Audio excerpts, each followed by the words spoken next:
ډیډک چیرمین عبدالکبیر خان ایډوکیټ او د پی ټی آی ضلعي صدر کامران خان د تحصیل مندڼ په پسمانده علاقه امازی کې د شوایي روډ افتتاح وکړه. د چرولې مین روډ نه شوایي پورې په دغه 1.5 کیلومتر روډ د زبیر کنسټرکشن کمپنی لخوا په تیزۍ کار روان دی چې ډیر زر به مکمل شي.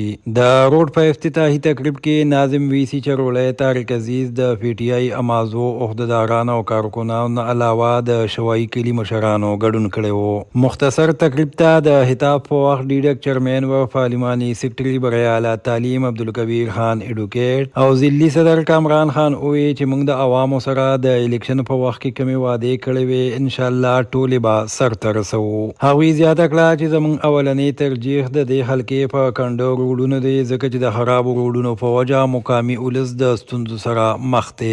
هغوی زیاته کړه چې ان شاء الله دا روډ به رحیم پټي، کوثر او شریف پورې رسوو.